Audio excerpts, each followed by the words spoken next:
கர்த்தருடைய வார்த்தைக்கு நேராக நம்ம திரும்புவோம். நம்மோட கூட பேச நம்முடைய தேவன் உண்மையிலவராக இருக்கிறார். 3 வேத பகுதிகளை வாசிக்க போகிறோம். ஒரு தீர்க்க தரிசன வார்த்தை, ஒரு நிகழ்வு, அதை தொடர்ந்து நிருபத்தில் இருந்து ஒரு வார்த்தை. அதைத்தான் இந்த நாளிலே நாம் வாசிக்க கேட்க போகிறோம். பழைய ஏற்பாட்டில் சகரியாவின் புஸ்தகம் 9ஆம் அதிகாரம் 9வது வசனம் மற்றும் 17வது வசனம். சீயோன் குமாரத்தியே மிகவும் களிகூறு, எருசலேம் குமாரத்தியே கெம்பீரி, இதோ உன் ராஜா உன்னிடத்தில் வருகிறார். அவர் நீதி உள்ளவரும் ரட்சிக்கிறவரும் தாழ்மை உள்ளவரும் கழுதையின் மேலும் கழுதை குட்டியாகிய மரியின் மேலும் ஏறி வருகிறவருமாய் இருக்கிறார். அவருடைய காருண்யம் எத்தனை பெரியது, அவருடைய சௌந்தரியம் எத்தனை பெரியது. தானியம் வாலிபரையும் புது திராட்சரசம் கன்னிகைகளையும் வளர்க்கும். ஆமென். Praise the Lord. அடுத்தபடியாக மார்க்கு சுவிசேஷம் 11ஆம் அதிகாரம் 1 முதல் 10 வரையுள்ள வசனங்களை மிக துரிதமாய் வாசிக்க கேட்போம். அவர்கள் எருசலேமுக்கு சமீபமாய் சேர்ந்து ஒலிவ மலைக்கு அருகான பெத்பகே பெத்தானியா என்னும் ஊர்களுக்கு வந்தபோது அவர் தம்முடைய சீஷரில் 2 பேரை நோக்கி, உங்களுக்கு எதிரே இருக்கிற கிராமத்துக்கு போங்கள். அதில் பிரவேசித்த உடனே மனுஷர் ஒருவரும் ஒரு காலும் ஏறிராத ஒரு கழுதை குட்டி கட்டியிருக்க காண்பீர்கள்.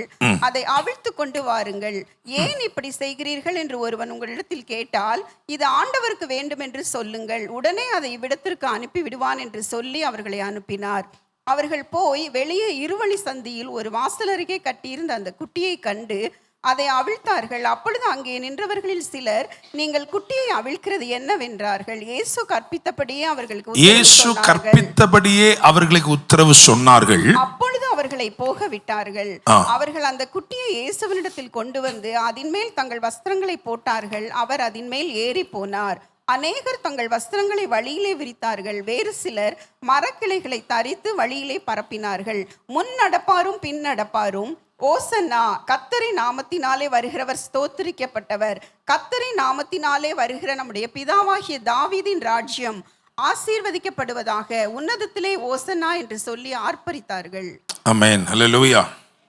நிருபத்திலே எபேசியர் நிருபம் 1ஆம் அதிகாரம் 14ஆம் வசனம். அவருக்கு சொந்தமானவர்கள் அவருடைய மகிமைக்கு புகழ்ச்சியாக மீட்கப்படுவார்கள் என்பதற்கு ஆவியானவர் நம்முடைய சுதந்திரத்தின் அச்சாரமாய். இந்த வசனத்தை மட்டும் எல்லாருமா சேர்ந்து வாசிக்க போகிறோம். எல்லாருமா சேர்ந்து வாசிப்போம்.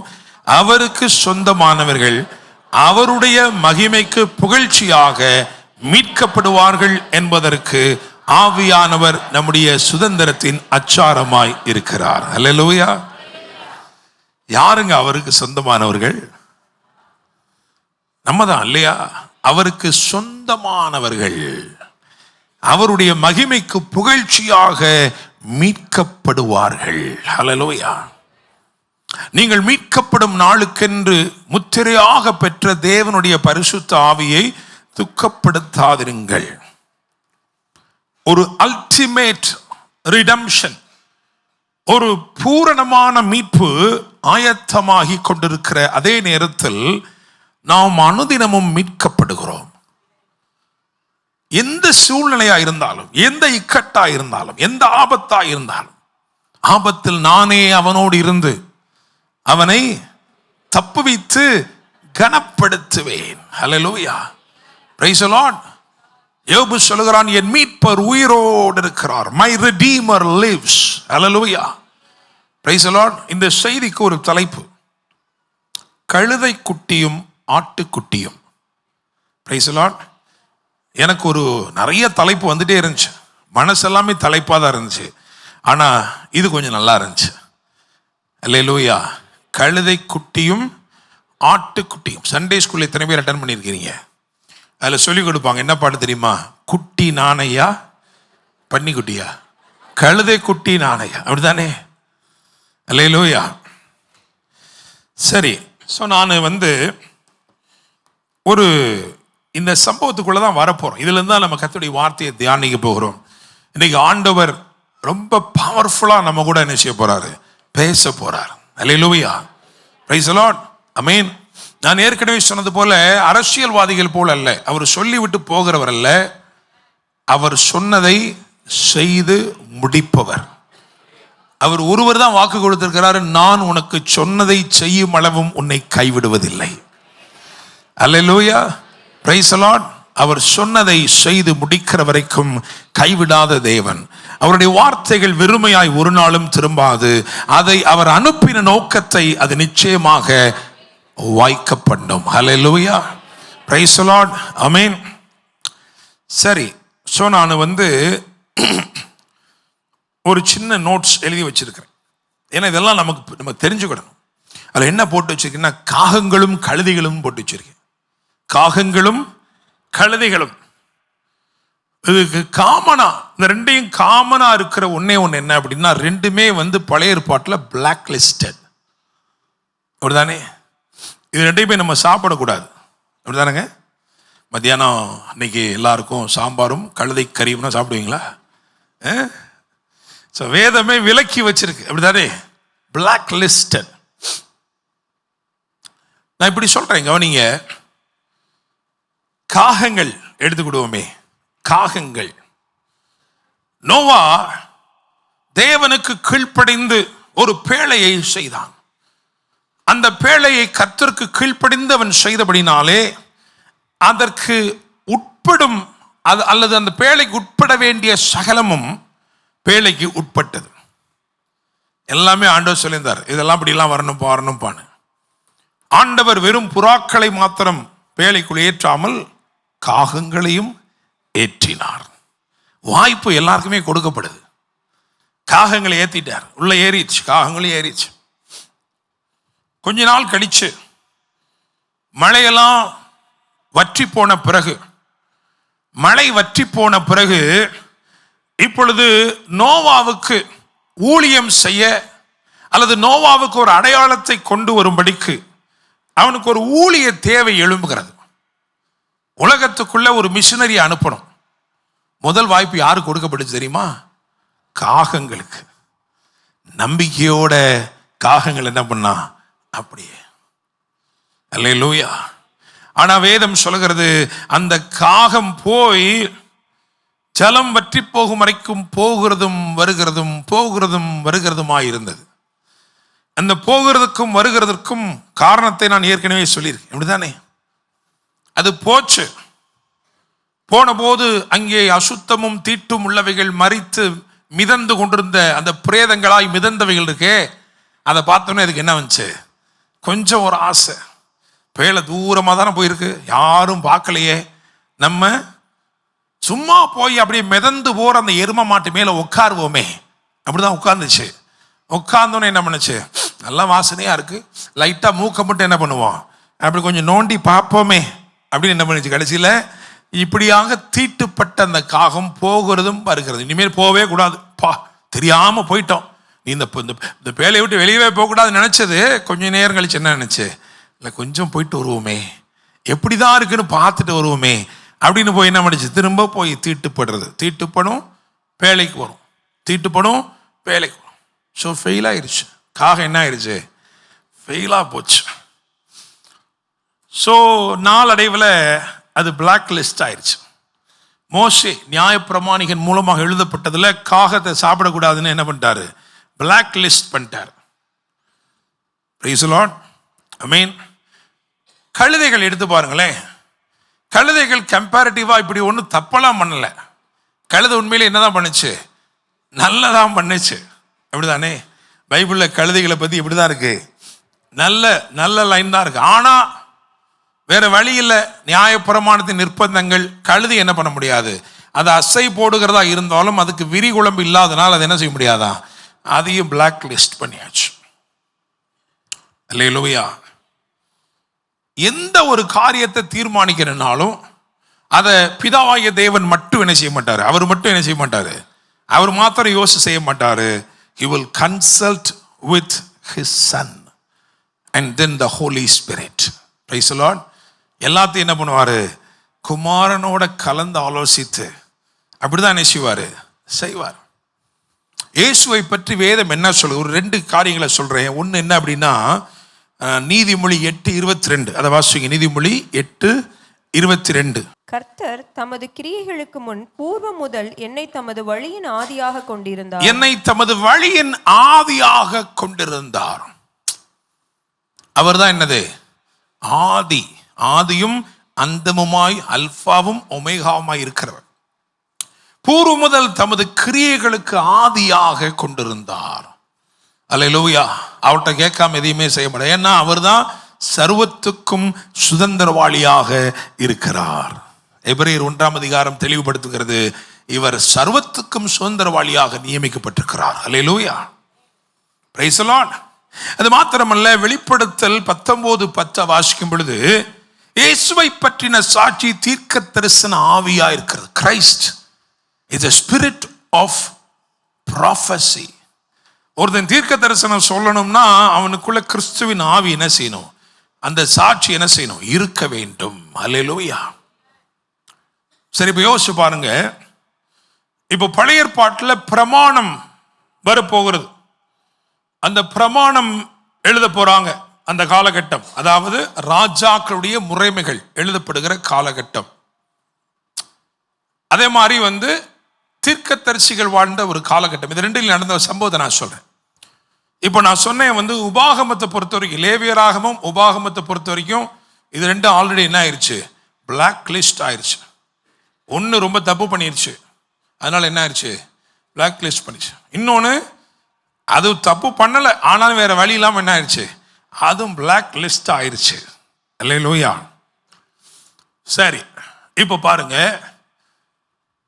எலியா தீர்க்கதரிசி வாழ்ந்த காலம். எலியா தீர்க்கதரிசி வாழ்ந்த காலம்.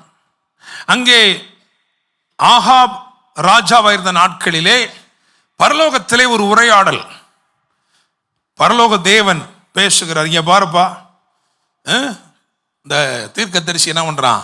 நான் சொல்லாமலே அவனே என்ன பண்றான்? போய் இந்த நாட்களிலே மழையும் வராது, பனியும் வராது, ஒன்றும் வராதுன்ட்டானப்பா. அவன் சொல்லி வானத்தை என்ன பண்ணிட்டான்? அவனுக்கு நான் கொடுத்த அதிகாரத்தை வச்சு என்கிட்ட கன்சல்ட் பண்ணாமலே வானத்தை என்ன பண்ணிட்டான்? அடைச்சி போட்டான். இப்போ அவன்கிட்ட பேசணும், என்ன பண்ணலாம்?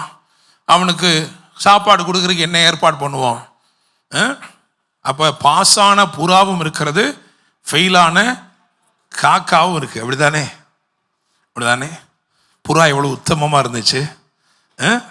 வேலையில் தோத்து போன காக்காவும் இருக்கு, ஜெயிச்ச புறாவும் இருக்கு. உத்தமமாய் போய் தன் உள்ளங்கால் வைத்து இளைப்பாற இடம் தெரியாமல் திரும்ப வந்து தன் எஜமானுடைய கரத்துக்குள்ளேயே இருந்தது. பேழைக்குள்ள மட்டும் இல்லை, எஜமானுடைய கரத்துக்குள்ளேயே இருந்தது. எவ்வளவு உத்தமமானது. நோவாவுக்கு ஒரு தெளிவான கைடன்ஸ் கொடுக்கும்படி திரும்ப 7 நாட்கள் பொறுத்தவன் விட்ட போது ஒரு ஒலிவ இலையை கொத்தி கொண்டு வந்தது. திரும்பமா விட்டான். புறா திரும்ப என்ன செய்யல? வரல. சரியான ஊழியத்தை செய்து, சரியான மிஷனரி, அப்படிதானே? கரெக்டா ஊழியம் பார்த்துருக்கு. அப்ப எல்லாரும் சொல்றாங்க புறாவே விடுவோம், அப்படித்தானே? ஆனா ஜீசஸ் அவர்தான் வழியின் ஆதியாக இருக்கிறார். ஜீசஸ் சொல்றாரு, வேணாம் வேணாம், அந்த ஃபெயிலான காகங்களுக்கு ஒரு வாய்ப்பு கொடுப்போம். அல்லேலூயா. காகங்களுக்கு என்ன செய்வேனா? கட்டளை இடுவேன். அல்லேலூயா. இயேசு எங்கெல்லாம் வாராரோ அங்கெல்லாம் ஃபெயில் ஆனவனுக்கு ஒரு வாய்ப்பு அவர் என்ன செய்யறாரு? கொடுக்கிறாரு. தோற்று போனவனை தோற்று போனவனாகவே விடாமல் அவனுக்கு ஒரு வாய்ப்பு கொடுக்க விரும்புகிறவர் தான் ஆண்டவர் இயேசு. ஹல்லேலூயா. Praise the Lord. ஆமென். நியாயப்பிரமாணம் சில காரியங்களை மறுக்கும் போதிலும் கிருபா பிரமாணம் நமக்கு தருணங்களை அருளுகிறதாகவே இருக்கிறது. ஹல்லேலூயா. நியாயப்பிரமாணம் பிறந்ததோ முச்செடியில் இருந்து, அப்படிதானே? பட்சித்து எரிந்து கொண்டிருக்கிற முச்செடியில் இருந்து. ஆனால் கிருபா பிரமாணம் பிறந்ததோ திராட்சை செடியில் இருந்து. ஹல்லேலூயா. Praise the Lord. என்னை கேட்கும் தேவ பிள்ளைகளே, ஆனால் அவர் சொன்னார், இல்லை காகங்களுக்கே கொடுப்போம். ஏற்கனவே ஃபெயில் ஆனது பரவாயில்ல. ஏன்னா பிதாவே, நான் போனேன்னா எல்லாத்துக்குமே நான் திரும்ப என்ன பண்ணுவேன்? வாய்ப்பு கொடுப்பேன். அதனால என்ன பண்ணுவோம்? வாய்ப்பு காகங்களுக்கு கொடுப்போம். காகங்கள் எல்லாம் சேர்ந்து காகங்கள் என்ன பண்ணுச்சு? பேசிச்சு, எப்பா நம்ம கொள்ளு தாத்தா பண்ண தப்ப ஞாபகத்தில் வச்சுக்கிடுங்க. இப்போ உங்களுக்கு ஒரு பெரிய டாஸ்க் கொடுக்கப்பட்டிருக்கு. நீங்கள் கொண்டு போய் ஒரு தீர்க்கதரிசிக்கு என்ன பண்ண போறீங்க? கொரியரில் சாப்பாடு கொடுக்க போறீங்க. என்ன, உங்களுக்கு பார்சல் பண்ணி தனியாக கொடுக்க மாட்டோம். உங்கள் வாயில தான் என்ன பண்ணணும், நீங்கள் அந்த அழகில் தான் என்ன பண்ணணும், தூக்கிட்டு போ. உங்கள் மூக்குக்கு ரொம்ப நெருக்கமாக இருக்கும். நீங்கள் கொண்டு போகிறது வெறும் சாதாரணம் கிடையாது. என்னது, பஞ்ச காலத்தில் இறைச்சி. உங்களுக்கு பஞ்ச காலத்தில் இப்போ வெறும் புழு தான் கிடைக்குது. ஆனால் அந்த பஞ்ச காலத்தில் இருக்கிற இறைச்சியை அந்த மூக்கில் இருக்க வாசனையோடு கொண்டு போகிறீங்க. ஆனால் ஒன்றை கூட என்ன பண்ணிடக்கூடாது, உங்களுக்கு எடுத்துடக்கூடாது. கொண்டு போய் தீர்க்கதரிசிக்கு காலையிலேயே கொடுக்கணும், சாயங்காலமும் கொடுக்கணும், காலையிலேயும். இந்த காகங்களும் போகிறதும் வருகிறதுமா இருந்தது. ஆனால் இந்த முறை அவைகள் ஜெயித்தது. ஹல்லேலூயா, பிரைஸ் தி லார்ட், ஆமென். எந்த அளவுக்கு நான் இயேசு கிறிஸ்து ஊழியம் செய்ய பூமிக்கு வந்தபோது சொல்றார், காகங்களை கவனித்து பாருங்கள். Price the Lord. இன்னைக்கு ஒருவேளை தோற்று போயிருக்கலாம், ஆனால் கிறிஸ்து இயேசு தம்முடைய கிருபையினால் உங்கள் வாழ்க்கையிலே தருணங்களை அருளி உங்களை ஜெயிக்க வச்சு உங்களை மாதிரிகளாய் நிறுத்துவார். அல்லேலூயா. காகங்களை போலதான் கழுதைகளும், அதுவும் பிளாக் லிஸ்டா இருந்தது தான். ஆனா யோசிச்சு பாருங்க என்ன நடக்குது அப்படின்னு சொன்னா, சகரியா அப்படின்னு ஒருத்தன் தீர்க்கதரிசனம் சொல்ல போறான். அதுக்கு முன்னாடி மோசே நியாயப்பிரமாணிகன், அவனும் தீர்க்கதரிசியா தான் இருந்தான். அவன் பெரிய தீர்க்கதரிசி, வேதம் சொல்லுகிறது, தேவனுடைய வீட்டில் எங்கும் உண்மையிலவனாய் இருக்கிறவன். அப்போ அந்த தீர்க்கதரிசி மூலமாய், நியாயப்பிரமாணி மூலமாக பிரமாணம் ஏற்பட்டது. சகரியா பின்னாட்களிலே தீர்க்க தரிசனம் உரைக்கிறார். இப்போ தீர்க்க தரிசன ஆவி யாருன்னா ஜீசஸ். ஹல்லேலூயா, ஆமென். சோ நியாயப்பிரமாணிகன் பிரமாணத்தை எழுதுகிறான். ராஜாவா ஒருத்தனை மாற்றணும்னா, ஒருத்தனை ராஜாவாக்கணும்னா என்ன செய்யணுன்ற பிரமாணத்தை என்ன பண்றான், அப்படி எழுதுகிறான். அங்க ஆவியானவர் என்ன கொண்டு வர்றாருன்னா, என்ன சொல்றாரு, பரலோகத்தில் பேசுகிறாரு, கழுதையை கொண்டு வருவான். பரலோகமே அப்ஜெக்ட் பண்ணுது. நோ, நீங்க பூமிக்கு போகும்போது வெள்ளை குதிரையில போகணுமே, அப்படித்தானே வேதம் இருக்கிறது. இல்ல இல்ல, என்ன பண்ணுவோம், கழுதையவே கொடுப்போம். அல்லேலூயா, பிரைஸ் தி லார்ட். யோசிச்சு பாருங்களேன், கழுதைகளை பற்றி நல்லா தான் இருக்கு. எப்பவுமே பாருங்க, அதாவது மனுஷர் பேச்சை பேசின ஒரே மிருகம் என்னதான், கழுதைதான். அப்படித்தானே, கணக்கு பார்த்து ஒரே மிருகம் என்னதான், கழுதைதான். அல்லேலூயா, ஆமென். உங்க பிள்ளைங்களை தயவு செய்து கழுதை என்ன பண்ணாதீங்க, திட்டாதீங்க. கணக்கு வரலைன்னா என்ன செய்யாதீங்க, இந்த கழுதைக்கு ஒன்றும் வரலன்னு சொல்லாதீங்க. உண்மையிலே கழுதைக்கு கணக்கு வரும். அல்லேலூயா, நல்லா கவனிங்க என்னை கேட்கும் தேவ பிள்ளைங்களே. பாருங்க, பிழையாம் காரியத்திலும் கழுதை கரெக்டா கர்த்தருடைய சித்தத்தை செய்தது. அது மாத்திரமல்ல, சவுல் என்னும் ஒரு வாலிபன், சௌந்தரியம் உள்ள ஒரு வாலிபன், அவனை கர்த்தருடைய சமூகத்துக்கு கொண்டு வரணும். அதுக்காக இந்த கழுதைகள்லாம் ஒன்னா சேர்ந்து பிளான் பண்ணி என்ன பண்ணுது, அவனை எந்த பக்கம் கொண்டு போகணுமோ அதுக்கு நேர எதிர்பக்கம் என்ன பண்ணுது, போகுது. ஒரு பிளானை போட்டுப்படுது, இப்படி இப்படி நடந்து இப்படி சுற்றி அப்படி என்ன பண்ணிடுவோம், அங்கிட்டு போயிடுவோம். அப்போ இவன் என்ன பண்ணுவான், இப்படியே நடந்து நேர கொண்டு போய் சாமுவேல் ஐயாட்ட போய் சேர்ந்துருவான். அல்லேலூயா. குழுவாக காகங்களும் கழுதைகளும் ஏன் சொன்னா, ரெண்டுமே குழுவாக செயல்பட்டிருக்கு. அல்லேலூயா. இருக்கட்டும். பாருங்க, நியாய பிரமாணிகன் மூலமாக பிரமாணத்தை எழுதும் பொழுது அவனை ராஜாவாக்குறதுக்கு, ராஜாவுக்கு பின்பதாக குதிரைகளும் ரதங்களும் வரும் என்பது உண்மைதான். ஆனாலும் அவன் ராஜாங்கத்தில் அவன் ஏற்படும் பொருட்டு, அந்த ராஜரீக முறைமைகளை நிறைவேற்றும் பொருட்டு அவன் முதலாவது கழுதையில தான் என்ன செய்யப்படணும், ஏற்றப்படணும். அல்லேலூயா, பிரைஸ் தி லார்ட். அப்படி ஒரு பிரமாணத்தை கொண்டு வந்து சகரியா தீர்க்க தரிசனம் உரைக்கும் போது ஒரு கழுதையவே என்ன சொல்றாரு, அப்படிதானே, அதெல்லாம் வாசமே. சகரியா 9:9 என்ன போட்டிருக்கு, எருசலேம் குமாரத்தியே கெம்பிரி, இதோ உன் ராஜா உன்னிடத்தில் வருகிறார். அவர் நீதி உள்ளவரும் ரட்சிக்கிறவரும் தாழ்மையுள்ளவரும் கழுதையின் மேலும் கழுதை குட்டியாகிய மரியின் மேலும் ஏறி வருகிறவருமாய் இருக்கிறார். அல்லேலூயா, பிரைஸ் தி லார்ட், ஆமென். சரி, இவைகளை நீங்க வாசிக்க வேண்டும் என்று சொன்னால் நீங்கள் பின்னாடி வாசிக்கலாம். ஏன்னா இப்ப நம்ம சகரியா 9:9 வாசிச்சது தீர்க்க தரிசனம். 1 ராஜாக்கள் 1ஆம் அதிகாரம் 32 35 வரைக்கும் வாசிப்பீர்கள் என்று சொன்னால் அது ஒரு ராஜாவை ஏற்படுத்தக்கூடிய முறைமை, பிரமாணம். அங்கே எழுதப்பட்டிருக்கிறது. ஒரு coronation of a king, ஒரு ராஜாவை ராஜாவாக ஏற்படுத்துவதற்குள்ள விதிமுறைகள் அங்கு சொல்லப்பட்டிருக்கிறது. இதில் நீங்க அப்புறமேட்டு வாசிக்கலாம்.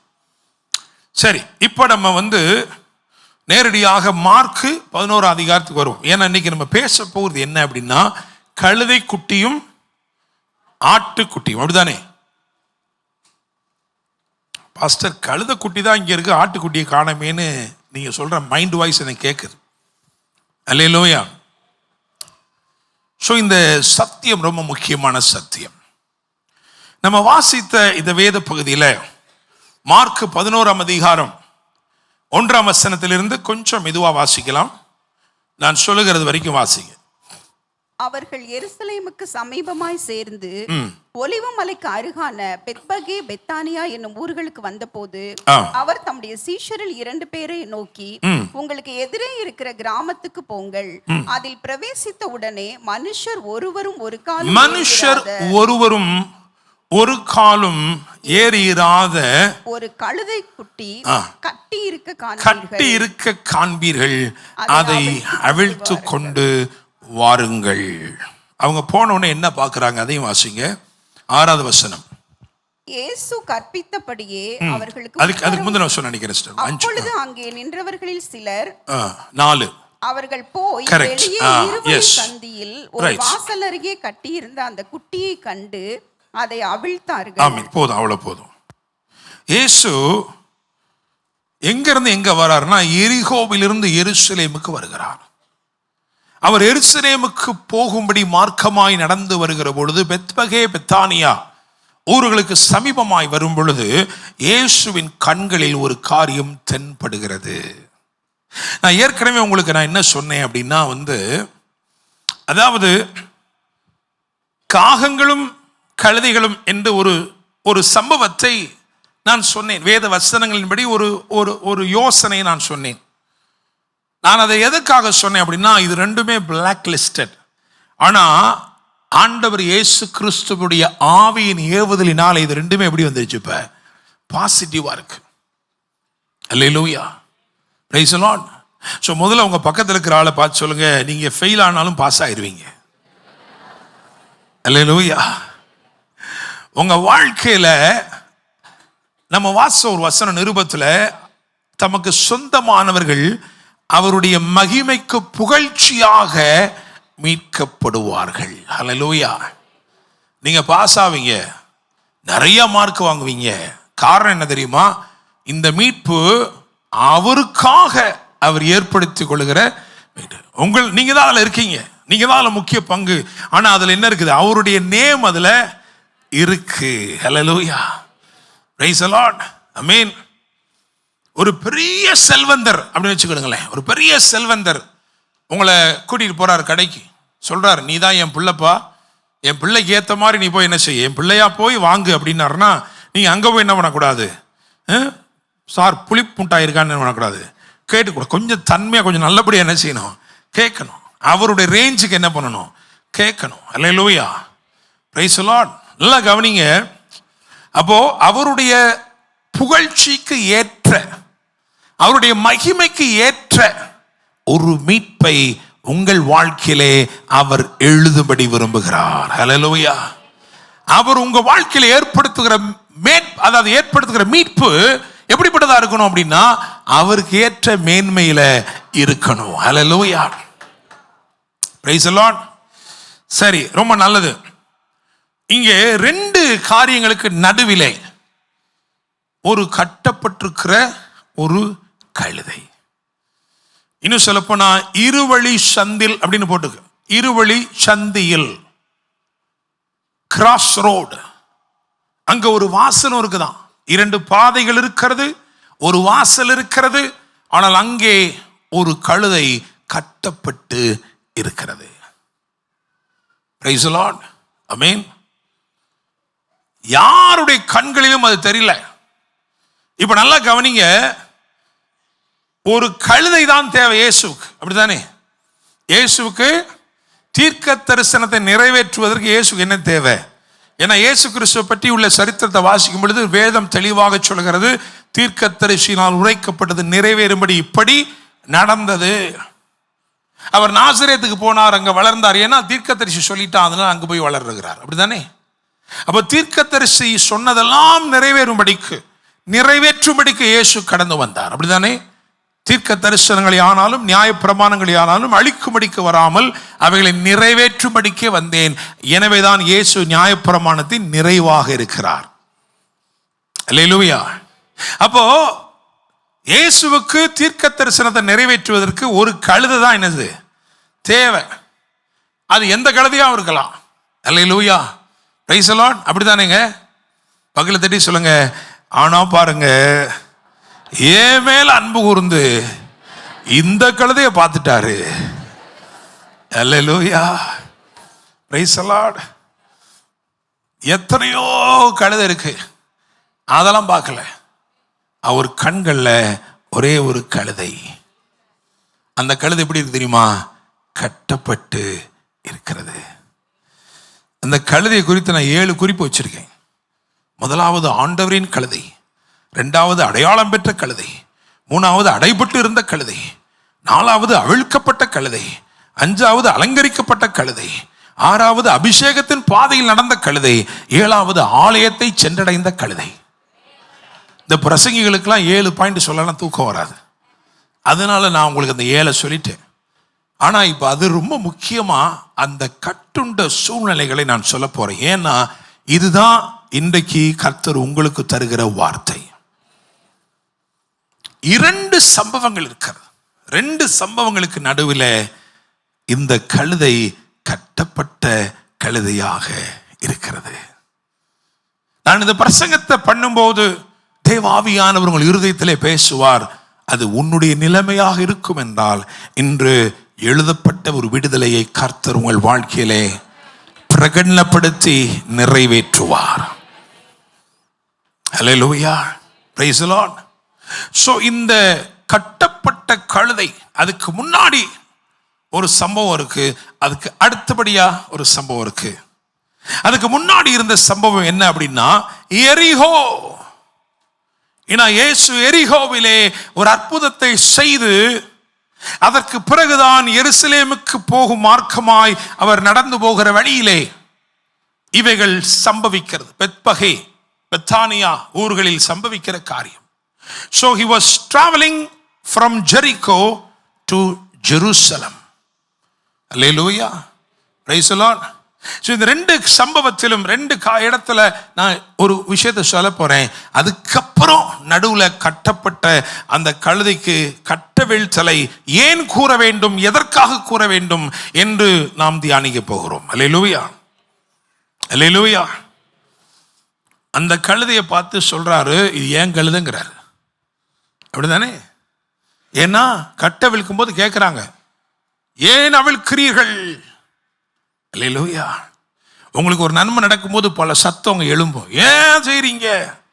அவனுக்கு மட்டும் ஏன் கொடுக்குறீங்க? அந்த ப்ரமோஷன் அவருக்கு ஏன் கொடுக்குறீங்க? அந்த பிசினஸ் அவருக்கு ஏன் கொடுக்குறீங்க? அந்த சத்தங்களை அடக்கும்படிக்கு அவர் சிலவற்றை கற்பித்திருக்கிறார். அல்லேலூயா. அந்த சத்தியத்தை நாம் இன்று விளங்கிக் கொள்வோம் என்றால் நம்ம சொல்லுவோம், நான் கட்டப்பட்ட கழுதை தான், ஆனா நான் கர்த்தருடைய கழுதை. அல்லேலூயா, பிரைஸ் தி லார்ட், ஆமென். சோ முதல்ல இங்க முன்னாடி இருக்கிறது கவனிப்போம். எரிகோ, உங்களுக்கு தெரியும் எரிகோவை, அந்த பட்டணத்தை குறித்த சரித்திரத்தை வேதத்திலிருந்து வாசிச்சீங்கன்னா யோசுவா 6ஆம் அதிகாரத்துல கர்த்தர் சில பிரமாணங்களை சொல்றாரு. அப்பா இப்படி துதிக்கணும்பா, இப்படி துதிச்சீங்கன்னா இந்த பெரிய பிரமாண்டமான மதில்கள் இடிந்து விழும். சோ அவங்க என்ன பண்றாங்கன்னா அப்படியே கர்த்தர் சொன்ன வார்த்தையை கேட்டு அவங்க 7 நாளும் செயல்படுகிறார்கள். 7 நாளும் செயல்படுறாங்க. 6 நாள் சத்தமே போடல. 7ஆவது நாள் 7 தடவை சுற்றி வரணும். 7ஆவது தடவை எக்காலம் துணித்த போது பலவீனத்தின் மத்தியிலும் அவர்கள் பெருந்துணையாய் முழங்கினார்கள், மதில்கள் இடிந்து விழுந்தது. அல்லேலூயா, கர்த்தருடைய வார்த்தை நிறைவேறுச்சு. சோ இஸ்ரவேலர்கள் வெற்றியை கொண்டாடினாங்க. அது முடிஞ்ச உடனே யோசுவா ஒரு சாபத்தை அதன் மேல் கூறினான். என்ன சொன்னான் தெரியுமா? இந்த துதியினால் இடிக்கப்பட்ட இந்த பட்டணம் திரும்பமா ஒரு நாளும் என்ன செய்யப்படக்கூடாது, கட்டப்படவே கூடாது. அதை கட்டும் போது எவனாகிலும் அதை கட்டுவான் என்றால் அவன் அதன் அஸ்திபாரத்தை போடும்போது அவன் மூத்த குமாரனையும் அதன் நிலைக்கால்கள் நிலைக்கு வருகிற பொழுது அவனுடைய இளைய குமாரனையும் சாக கொடுப்பான் என்று சாபம் கூறினான். யோசுவா 6:26 வாசிச்சிடலாமா டக்குன்னு சீக்கிரம். அக்காலத்திலே யோசுவா இந்த எரிகோ பட்டணத்தை கட்டும்படி எழும்பும் மனுஷன் கர்த்தருக்கு முன்பாக சபிக்கப்பட்டிருக்க கடவன். அவன் அதன் அஸ்திபாரத்தை போடுகிற போது தன் மூத்த குமாரனையும் அதன் வாசல்களை வைக்கிற போது தன் இளைய குமாரனையும் சாக கொடுக்க கடவன் என்று சாபம் கூறினான். Praise the Lord. ஒரு சாபம், அந்த பட்டணத்தின் மேல் ஒரு சாபம் இருக்கிறது. நீங்க அப்படியே 1 ராஜாக்களின் புஸ்தகம் 16ஆம் அதிகாரம் கடைசி வசனத்துக்கு வரும் பொழுது ஈயேல் என்பவன், ஆகாபின் நாட்களில் வாழ்ந்த ஈயேல் என்பவன், பெத்தேல் ஊரானாகிய ஈயேல் என்பவன் எரிகோவை கட்டினான். கர்த்தர் நூனின் குமாரன் யோசுவாவை கொண்டு சொல்லி இந்த வார்த்தையின்படியே அஸ்திபாரத்தை போடுகிற போது அபிராம் என்னும் தன் மூத்த குமாரனையும் வாசல்களை வைக்கிற போது செகூப் என்னும் தன் இளைய குமாரனையும் சாக கொடுத்தான். அல்லேலூயா. தன்னுடைய குமாரர்களை சாக கொடுத்தவனே சாபம் மாறிடுமா? சாபம் மாறல. திரும்ப கட்டி இருக்கிறான், திரும்ப கட்டினான், ஆனா என்ன மாறல? சாபம் தொடர்ச்சியா இருக்கு. எலிசாவின் நாட்களில் எலிசாவின் இடத்துல வந்து சொல்லுறாங்க, the land is barren. இந்த நிலம் எப்படி இருக்கு தெரியுமா? இந்த நிலம் பால் நிலமா இருக்கிறது. இன்னொரு விதத்தில் சொன்னா மலட்டு தன்மையோடு இருக்கிறது. ஆங்கில வார்த்தை சரியாக barrenness என்று எழுதியிருக்கிறது. என்னை கேட்கும் தேவனுடைய பிள்ளைகளே, 2 காரியம் இருந்துச்சு. எரிகோவின் சாபத்தின் விளைவாக 2 காரியம். ஒன்று barrenness, இன்னொன்று blindness. மலட்டுத்தன்மைகளும் குருட்டுத்தன்மைகளும் அங்கே சாபத்தின் விளைவாக காணப்பட்டது. எலிசா ஒரு தீர்க்கதரிசி, இரட்டிப்பான அபிஷேகத்தோடு செயல்படுகிறான். அவன் அடையாளமா செஞ்சான். அவன் சொல்லிட்டாங்க எல்லாருமே, எப்பா இதுல ஒண்ணுமே செய்ய முடியாது.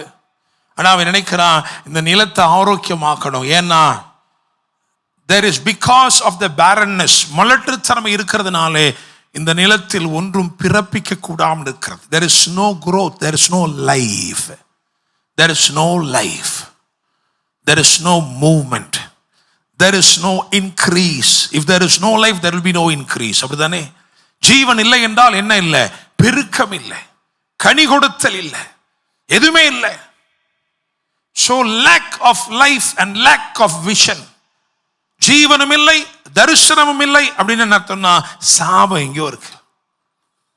இது நம்முடைய வாழ்க்கையில் எப்படி யோசிக்கணும்னா, if you are not able to see any increase and if you are not able to see beyond your tomorrow, நாளைய தினத்தை தாண்டி உன்னால பார்க்க முடியல அப்படின்னு சொன்னா நிச்சயமாக அந்த கட்டுகள் உடைக்கப்பட வேண்டும். ஹல்லேலூயா, பிரைஸ் தி லார்ட், ஆமென். நீதிமொழி 31 எழுதியிருக்கிறது, வருங்காலத்தை பற்றியும் மகிழுகிறாள். சபையுடைய அடையாளத்தில் ஒன்று அது. நமக்கு என்ன இருக்கணும்? வருங்காலத்தை பற்றிய மகிழ்ச்சி. நாளைய தினத்தை குறித்த பயம் நமக்குள் இருக்கக்கூடாது. வருங்காலத்தை பற்றிய மகிழ்ச்சி நமக்குள் இருக்க வேண்டும். ஹல்லேலூயா, பிரைஸ் தி லார்ட். அப்ப எலிசா அடையாளமா ஒரு காரியத்தை செஞ்சான். எலிசாக்கு தெரியும் இங்கே பிரச்சனை எங்க இருக்கு தெரியுமா? ஊற்றிலேயே இருக்கு. ஊற்று மாற்றப்பட வேண்டும். நிறைய பேருடைய பிரச்சனை எங்க இருக்கு தெரியுமா? உன் இருதயமாகிய ஊற்று. ஹல்லேலூயா, பிரைஸ் தி லார்ட், ஆமென். நீதிமொழி 4 அதிகாரத்தில் 23 வசனம் என்ன சொல்லுது வாசிக்கலாமா? நீதிமொழி 4:23 டக்குன்னு வாசிங்க. எல்லா காவலோடும் உன் இருதயத்தை காத்துக்கொள், அதனிடத்து நின்று ஜீவ ஊற்று புறப்படும். ஜீவ ஊற்று புறப்படும். ஊற்று சரியில்லைங்க, ஊற்று சரியில்லை. யாருக்கும் அது தெரியல. பிரச்சனை எங்க இருக்கு? பிரச்சனை உள்ள இருக்கு. சொல்லுங்க, பிரச்சனை உள்ள இருக்கு. மேலோட்டமா பார்த்தவங்களுக்கு யாருக்கும் ஒண்ணுமே தெரியல. பெரும்பாடுள்ள ஸ்திரீ பல வைத்தியர்களால் வருத்தம் தான் அடைந்தாள், வறுமை தான் அடைந்தாள். பிரச்சனை எங்க இருந்துச்சு? Deeper in her insight. அல்லேலூயா. நான் சொல்றேன், உங்க வாழ்க்கையில எந்த பிரச்சனை நீங்க என்கவுண்டர் பண்ணாலும் சரி, இயேசு மட்டும்தான் பரிகாரி. இயேசுவால மட்டும்தான் உங்களை விடுவிக்க முடியும். இயேசுவால மட்டும்தான் உங்களை தப்பு வைக்க முடியும். உங்க சூழ்நிலைகளை மாற்றக்கூடியவர் இயேசு மாத்திரமே. ஹல்லேலூயா, பிரைஸ் தி லார்ட். என்னை கேட்கும் தேவ பிள்ளைகளே, அப்ப எலிசா என்ன பண்றான்னா ஒரு காரியத்தை அடையாளமா செய்யறான். அவன் சொன்னான், சரிப்பா நான் பிரச்சனையை மாத்துறேன். ஒரு புது தோண்டிய அவங்ககிட்ட கொடுத்து சொன்னா, இதுல உப்பு போட்டு என்ன பண்ணுங்க, கொண்டு வாருங்க. அல்லேலூயா, பிரைஸ் தி லார்ட், ஆமென். தோண்டினா என்னது? ஒரு கிண்ணம் இல்லையா? ஒரு கிண்ணம். அந்த கிண்ணத்தில் என்னத்தை போட்டு கொண்டு வரணுமா? உப்பை போட்டு கொண்டு வரணுமா? அல்லேலூயா. அவன் ஒரு காரியத்தை அடையாளமா சார் என்ன செய்யறான் அப்படின்னா, அப்பா ஒரு நாள் ஒருத்தர் வருவார்ப்பா, அவர் தான் சத்தியம் நிறைந்தவராய், கிருபை நிறைந்தவராய், பரிசுத்தம் நிறைந்தவராய் வருவாரு. அவரால் மட்டும்தான் உள்ளம் என்கின்ற ஊற்றை மாற்ற முடியும். ஹல்லேலூயா, பிரைஸ் தி லார்ட், ஆமென். தித்திப்பான ஊற்று, கசப்பான ஊற்று, காயப்படுத்துகிற ஊற்று, கிளேசப்படுத்துகிற ஊற்று. சில நேரம் நம்முடைய வார்த்தைகள் அநேகரை கொன்று விடுகிறது. சில நேரம் நம்முடைய வார்த்தைகள் அநேகரை காயப்படுத்தி விடுகிறது. காரணம் ஊற்று பிரச்சனை. அது அல்லேலூயா. பக்கத்தில் பார்த்து சொல்லுங்க, அது உள்ளூர் பிரச்சனை, அது வெளியூர் பிரச்சனை இல்லை. என்ன பிரச்சனை? உள்ளூர் பிரச்சனை அது. அல்லேலூயா. ஊற்றை மாற்றும் இயேசு அவர், உள்ளத்தை மாற்றும் இயேசு அவர். அல்லேலூயா, ஆமென். So only Jesus can restore life. உங்களுக்குள்ள அவர்தான் ஜீவனை கொடுக்க முடியும். அவர் யாருன்னா சத்தியத்தால் நிறைந்தவர். அல்லேலூயா.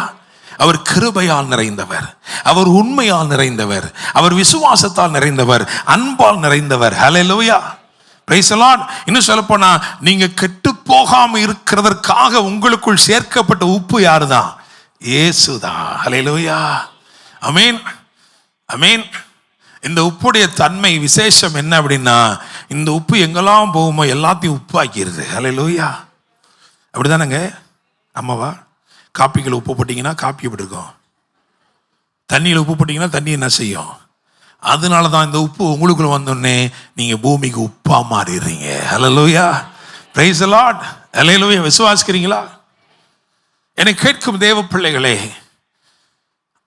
எலிசா எதை அடையாளமாய் செய்தானோ அதை நிறைவேற்றும்படி இயேசு வந்தார்.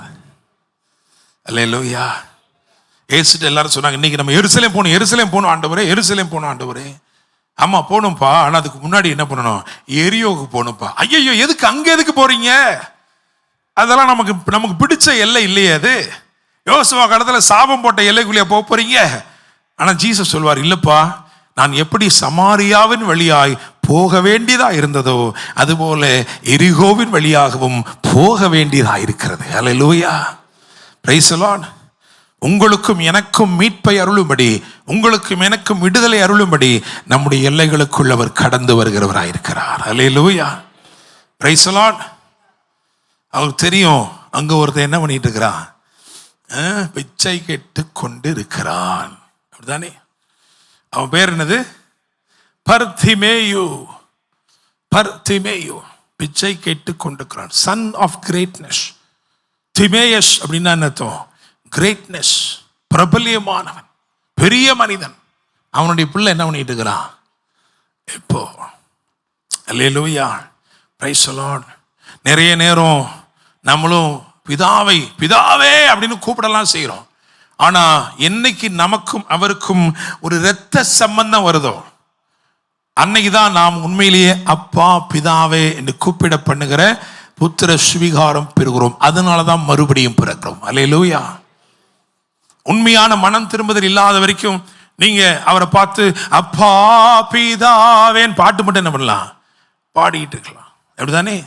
அல்லேலூயா. அப்பா பிதாவே என்று கூப்பிட பண்ணுகிற புத்திர சுவிகாரத்தின் ஆவியை நம்ம கொடுத்திருக்கிறதுனாலே ஒரு ஓரமா உட்காந்து அப்பா அப்பான்னு இருக்க போறோமா? இன்னைக்கு நம்ம நிறைய பேர் என்ன பண்றோம் அப்படின்னா, பாட்டெல்லாம் கூட பாடிடும். ஃபாதர் பெர்க்மான்ஸ் வந்ததுக்கு அப்புறம் என்ன ஒரு மாற்றம். அப்படிதானே? முன்னாடிலாம் எப்படி இருந்துச்சு? பாட்டெல்லாம் எப்படி இருந்துச்சு? வேற மாதிரி இருந்துச்சு. அப்படிதானேங்க? தந்தானை துதிப்போமே, அது கூட பரவாயில்ல. சில பாட்டுலாம் இருக்கு, அந்த பாட்டுக்கு அர்த்தம் சொல்றதுக்கு நம்ம இன்னும் 2 தடவை திருக்குறளை படிச்சுட்டு வரணும். ஆனா இதெல்லாம் மாத்தி ஃபாதர் என்ன பண்ணாரு, ரொம்ப எளிமையா அப்பா பிதாவே ரொம்ப அழகா பண்ணிக்கிட்டோம். அதனால நாமளும் என்ன பண்றோம், மூச்சுக்கு 300 தடவை அப்பா பிதாவே அப்படின்ட்டே போய் உட்காந்து படத்தை பார்த்துக்கிட்டு இருக்கிறது, அப்படிதானே? ஆனா அப்பா பிதாவே என்று கூப்பிடுகிறதுக்கு மட்டும் இல்லைங்க, பொறுப்பெடுக்கும்படி. அல்லேலூயா, பிரைஸ் தி லார்ட். உண்மையிலே குமாரன் எப்படிப்பட்டவனா இருக்கணும்ட்டு வெளிப்படுத்தல் விசேஷத்திலிருந்து பிரசங்கம் பண்ணியிருக்கிறேன். அவன் எப்படி இருக்கணும், தாகம் உள்ளவனாய் இருக்கணும், அவன் முற்றிலும் ஜெயம் கொண்டவனாய் இருக்கணும். அல்லேலூயா, பிரைஸ் தி லார்ட். அப்படிப்பட்டவனுக்கு தான் அவர் பிதாவா இருப்பேங்கிறாரு, அவன் எனக்கு குமாரனா இருப்பான் அப்படிங்கிறாரு. அல்லேலூயா, பிரைஸ் தி லார்ட். ஆமென். அவர் உங்களுடைய தகப்பன் என்று சொன்னால் அவருடைய சாயல் வெளிப்பட வேண்டும், அப்படிதானேங்க? அவருடைய சத்தம் வெளிப்பட வேண்டும், ஆமாவா? அவருடைய சாட்சியை நீங்கள் கொண்டிருக்க வேண்டும். Price the Lord. சரி, எல்லாம் இருக்கட்டும், நல்லா கவனிங்க. அப்போ பர்திமேயு என்பவன் பார்வையற்றவனாய் உட்கார்ந்திருக்கிறான். ஆண்டவர் வந்து அவனுக்கு ஒரு அற்புதத்தை செய்தார், அப்படிதானே? சோ ஒரு சாபம், அதன் விளைவாக barrenness and blindness, அந்த சாபத்தின் விளைவாக இருந்த மலட்டுத்தன்மையும் குருட்டுத்தன்மைகளையும் இயேசு மாற்றினார். அல்லேலூயா. அப்ப ஒரு பக்கம் என்ன பார்க்கிறோம்னா, சாபம் ஆசீர்வாதமானதை பார்க்கிறோம். எரிகோ அப்படின்னு நீங்க என்ன பார்க்கணும்னா, அங்க என்ன மாறி இருக்கு, சாபம் ஆசீர்வாதமா மாற்றப்பட்டிருக்கிறது இயேசு கிறிஸ்து என்னும் ஒருவராலே. அல்லேலூயா. எருசலேம் இங்க என்ன நடந்திருக்கு அப்படின்னா, ஒரு அடிமைத்தனம் ஆளுமையாக மாற்றப்பட்டிருக்கிறது. எருசலேம் அப்படின்னா என்ன தெரியுமா, ஒரு ஆளுமையுடைய இடம். Praise the Lord. ஆமென். அப்படிதானே? எருசலேம் ஒரு தலைநகரமாக இருந்தது, அப்படிதானே? தாவீதுடைய வாழ்க்கையில பாருங்க, பெத்லகேமிலே ஒரு அபிஷேகம், எபிரோனிலே ஒரு அபிஷேகம். ஆனால் சமஸ்த இஸ்ரவேலின் மேலும் அவன் ராஜாவாகும்படிக்கு அபிஷேகித்து அவன் நடத்தப்பட்ட இடம் எங்க அப்படின்னா எருசலேம். ஹல்லேலூயா, பிரைஸ் தி லார்ட். ஆமென். அந்த ஆளுமையோடு சபை புறப்பட வேண்டும் என்றுதான் ஆண்டவர் சொன்னார். என்னிடத்தில் கேள்விப்பட்ட பிதாவின் வாக்குத்தத்தம் நிறைவேறும் மட்டும் நீங்கள் எருசலேமிலே என்ன பண்ணுங்க, தரித்திருங்க. Because I want to send you with authority and dominion. When the Holy Spirit comes, you will be filled with authority, power and dominion. Hallelujah. Praise the Lord. அந்த காலத்துல ராஜாக்களாக ஏற்பட்ட எல்லாரையும், யாரா இருந்தாலும் சரி, அவங்கள ராஜாவாக்கணும்னா முதல்ல, அதனாலதான் அந்த 1 ராஜாக்கள் 1 அதிகாரத்துல 32 35 வரை குறிச்சு வச்சுக்கோங்க. அதே மாதிரி 2 ராஜாக்கள் 9 அதிகாரம் 13 குறிச்சு வச்சுக்கோங்க. தாவீது பிரமாணத்தை நல்லா அறிந்தவனா இருந்தான். அதனாலதான் தாவீது சொன்ன வார்த்தை தான் வாசிச்சிருக்கிறோம். தாவீது சொன்ன வார்த்தை தான் 1 ராஜாக்கள் 1 32 35 வரைக்கும் எழுதப்பட்டிருக்கிறது. என்ன பண்ணணும் அப்படின்னா, ஆசாரியன் அபிஷேக தைலத்தோட துணிக்கும் எக்காலங்களோட அவன் கீகோன் என்னும் ஆற்றங்கரைக்கு என்ன செய்யணும், போகணும். இந்த கீகோன் ஆற்றை பத்தி எங்க கேள்விப்பட்டிருக்கீங்களா? காவேரிக்கு பக்கத்தில் இருக்கா? இதை வாசிங்க, ஆதியாகமம் 2:13. ஆதியாகமம் 2:13. 2ஆம் ஆற்றுக்கு கீகோன் என்று பெயர், அது எத்தியோப்பியா தேசம் முழுவதையும் சுற்றி ஓடும். ஆமென். கீகோன், கீகோன் பின்னாட்களே அது மருவி கீஷோன் என்று அழைக்கப்பட்டது. 2 எல்லாம் ஒண்ணுதான். கீகோன் கீஷோன் எல்லாமே என்னதான், ஒண்ணுதான். நிறைய பெரிய பெரிய வெற்றிகள் அங்கதான் என்ன பண்ணிருக்கு, பதிவு செய்யப்பட்டிருக்கிறது. அப்ப கீகோன் என்று சொன்னால் அது வெற்றிக்கு, ஆளுமைக்கு அடையாளமா இருக்கு. அதனால யார கர்த்தர் ராஜாவாக அபிஷேகம் பண்ண நினைக்கிறாரோ, தீர்க்கதரிசிகள் மூலமா என்ன பேசி இருக்கிறாரோ, அவனை கொண்டு வந்து என்ன பண்ணணும் தெரியுமா, அங்கே கொண்டு வந்து அந்த தைலத்தை எடுத்து அவன் தலைமேல் ஊற்றி கோவேறு கழுதையின் மேல் ஏற்றி அங்கிருந்து என்ன பண்ணணும் தெரியுமா, எருசலேமுக்கு நேரா கொண்டு போகணும். போகிற வழியில் என்ன பண்ணணும்னா ராஜா வாழ்க ஓசன்னா அப்படிலாம் என்ன பண்ணணும் சொல்லிக்கிட்டே போகணும்.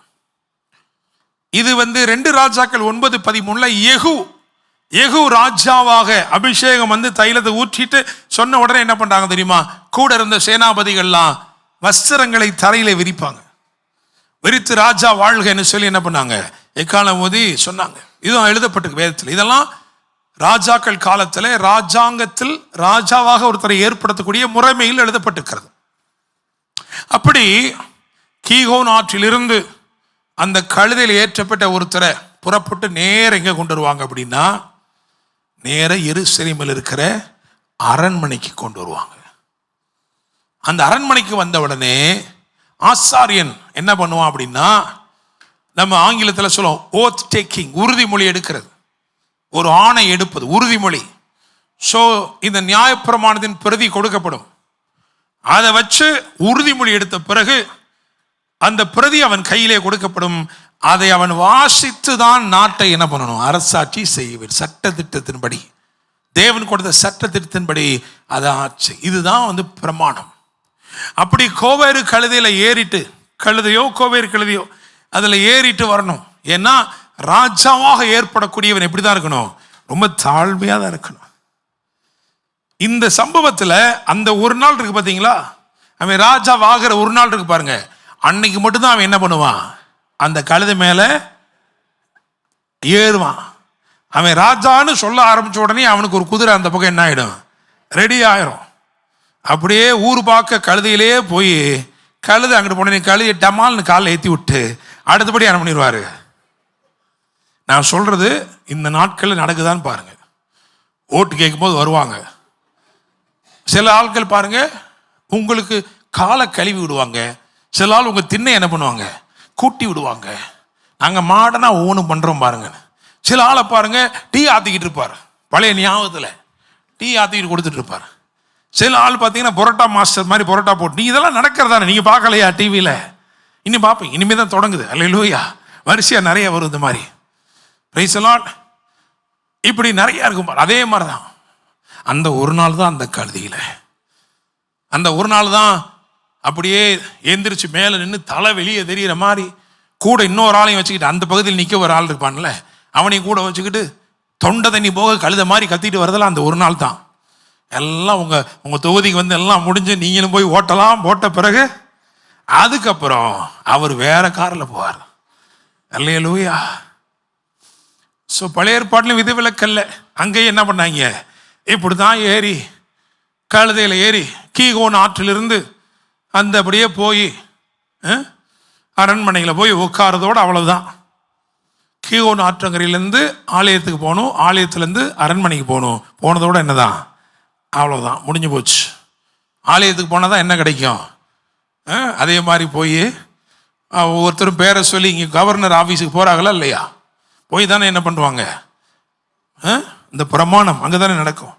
அதில் வேறு அவன் தமிழில் தான் வாசிப்பான், அதை கூட சரியாக சொல்ல மாட்டாங்க. அதெல்லாம் நிறைய அப்படிலாம் இருக்குது, கூத்தெல்லாம் இருக்கு. நான் வேணா உங்களுக்கு ஃபார்வர்ட் பண்ணுறேன். அல்லேலூயா. எதுக்கெல்லாம் எக்ஸாம் வருதோ, நீட் எழுது, நான் நீட்டுக்கு விலக்கு வேணும்னு கேட்கவே மாட்டேன். நீட்டு வரட்டும், நல்லது தான். ஆனால் அதோட கூட சேர்ந்து எங்கள் அரசியல்வாதிகளுக்கு என்ன வரணும், ஒரு அங்கேருந்து டெல்லியிலேருந்து தொடங்கணும். அல்லேலூயா. அது கண்காணிக்கப்படணும். அதை யார் கண்காணிக்கணும், வெளிநாட்டிலேருந்து வருகிற ஒரு முகமை என்ன செய்யணும், அதை ஏன்னா உள்ளுக்குள்ளே உட்காந்துருந்தோம்னா அவர் எங்கிட்ட அந்த பக்கம் அவரே எழுதிடுவார். ஆனால் அப்படி இருக்கக்கூடாது. வெளியே இருந்து உட்காந்து எல்லாம் எழுதணும். எல்லாரும் பரீட்சை எழுது, இந்த பரீட்சையில் பாஸ் ஆனால் தான் நீ என்ன பண்ண முடியும், எலெக்ஷனை நிற்கவே முடியும். அப்படின்ட்டா நிச்சயமாக என்ன பண்ணிடுவாங்க, இன்னைக்கு பார்க்குற எல்லா அரசியல்வாதிகளையும் ஒரு 10% தவிர மித்த எல்லாரும் என்ன பண்ணிடுவாங்க, வாலண்டரி ரிட்டையர்மெண்ட் வாங்கிட்டு வீட்டுக்கு போயிடுவாங்க. அல்லேலூயா, பிரைஸ் தி லார்ட். என்ன பண்ண சொல்றீங்க? ஒருத்தன் 8வது தான் படித்தானா, 8வது படிக்கும்போது பார்த்தீங்கன்னா கூட இருக்கிறதுல ஒருத்தன் ஃபஸ்ட் ரேங்க் தான் எடுத்துகிட்டு இருந்தானா. அவன் ஃபஸ்ட் ரேங்காக எடுத்து போய் பெரிய டாக்டரேட் ரிசர்ச் முடிச்சு டாக்டரேட் ஆகிட்டான். 8வது படித்தவன் என்ன பண்ணியிருக்கான்னா, ஒரு காலேஜ் தொடங்கிட்டான் அரசியல்வாதி ஆகி. கடைசியில் டாக்டர் படித்தவர் என்ன பண்ணுறாரு, இங்கே வேலை பார்த்துக்கிட்டு இருக்கிறார். அல்லேலூயா, பிரைஸ் தி லார்ட். சரி பரவாயில்ல, இருந்துட்டு போட்டோம். என்ன என்னை கேட்கும் தேவ பிள்ளைகளே, அப்ப அந்த கழுதையில போய் அந்த கழுதையை அப்புறம் அனுப்பிச்சு விட்டு அதுக்கப்புறம் என்னவா மாறிடுறாரு? ராஜாவா. பிரைஸ் காட், ஆமென். ஸோ தீர்க்க தரிசனம் நிறைவேற வேண்டும் என்று அந்த காலம் வந்தபோது இயேசுவுக்கு ஒரு கழுதை தேவைப்பட்டுச்சு. ஆனால் இயேசுவின் கண்கள் ஒரு கட்டப்பட்டிருக்கிற கழுதையை பார்க்குது. இந்த கழுதை எங்கே கட்டப்பட்டிருக்குன்னா, இந்த பக்கம் சாபம் ஆசீர்வாதமாய் மாற்றப்பட்டிருக்கிறது, இந்த பக்கம் அடிமைத்தனம் ஆளுமையாய் மாற்றப்பட்டிருக்கிறது. அவர் சிறியவனை புழுதியிலிருந்தும் எளியவனை குப்பையிலிருந்தும் உயர்த்தி பிரபுக்களோடு அமர்த்துகிற தேவனாயிருக்கிறார். இந்த பக்கம் ஒரு பெரிய மேன்மை, இந்த பக்கம் ஒரு பெரிய விடுதலை. Price the Lord. ஒரு ஆசீர்வாதம், ஒரு ஆளுமை. பாஸ்டர் நீங்க சொல்றது ரொம்ப நல்லா இருக்கு, நானும் வாரமும் ஆசீர்வாதத்தை பற்றி ஆளுமை பற்றி கேட்கிறேன். ஆனா என் நிலைமை எப்படி தெரியுமா?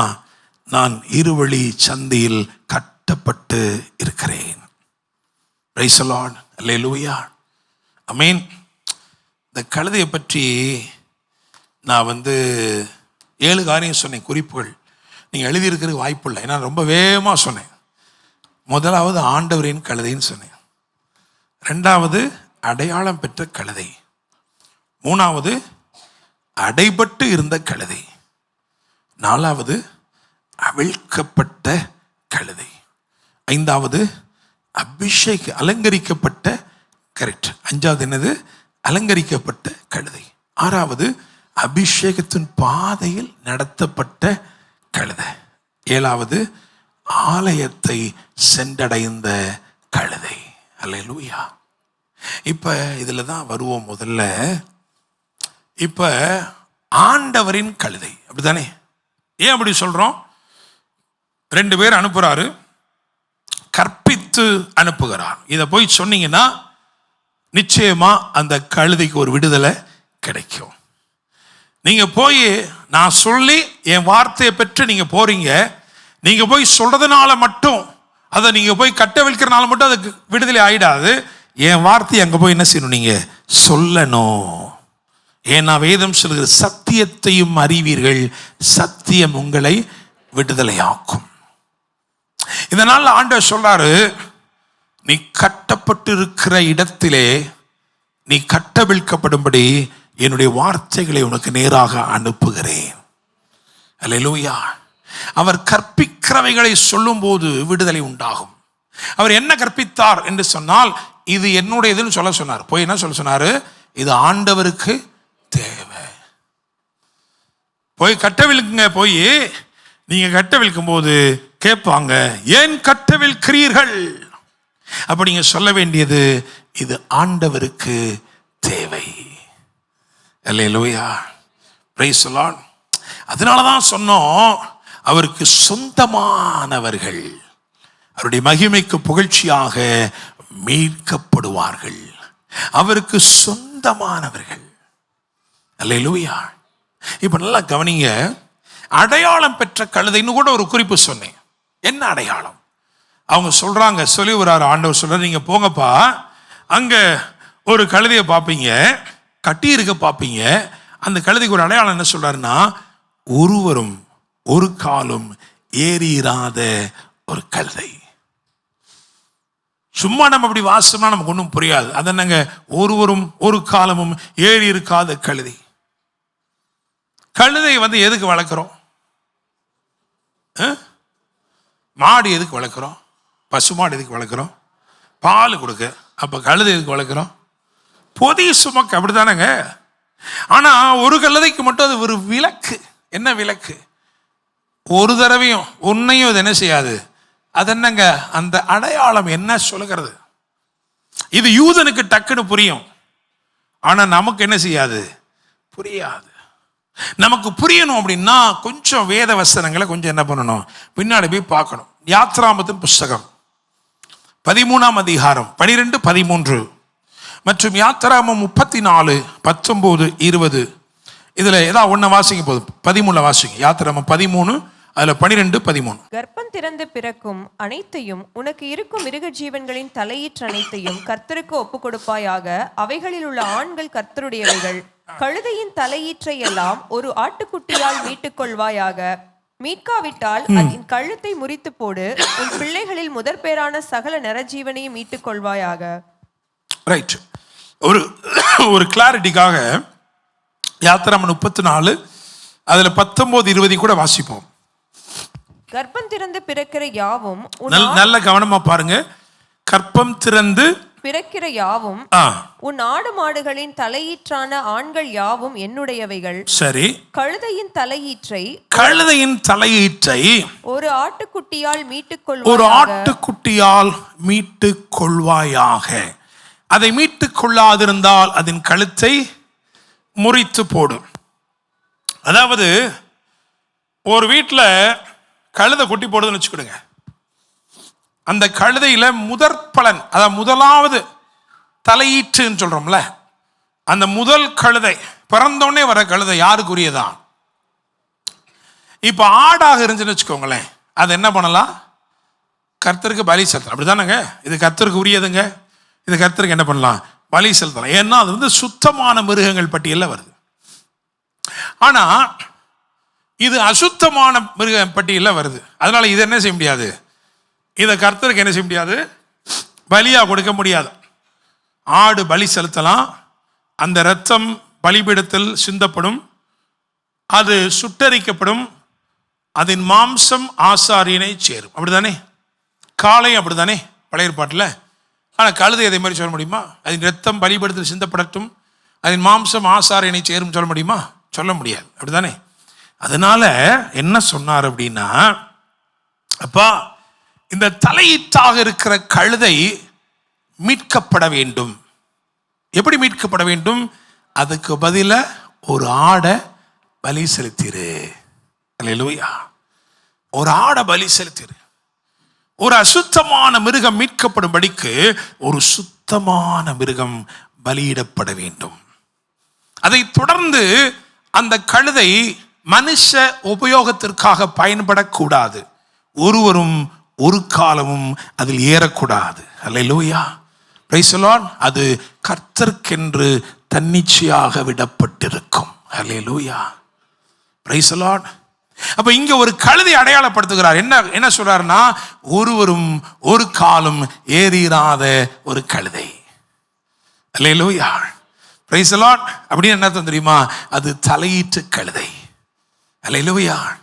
அது தலையீற்று கழுதை என்பது மாத்திரமல்ல, சத்தியம் என்ன தெரியுமா? அதற்காக ஏற்கனவே ஒரு ஆடு பலியாகி இருக்கிறது. ஹல்லேலூயா. Praise the Lord. ஆமென். அதனாலதான் உரிமையோட சொல்றாரு, அது ஏன் கழுதை? காரணம் அதற்காக ரத்தம் சிந்தப்பட்டிருக்கிறது. ஹல்லேலூயா. Praise the Lord. என்னை கேட்கும் தேவ பிள்ளையே, இன்னைக்கு நீ கட்டப்பட்ட சூழ்நிலையில் இருக்கலாம். ஆனா கர்த்தர் உன்னை பார்த்து சொல்றாரு, இந்த கழுதை என்னுடைய கழுதை. இந்த கழுதை இன்று கட்டவிழ்க்கப்பட வேண்டும். ஹல்லேலூயா.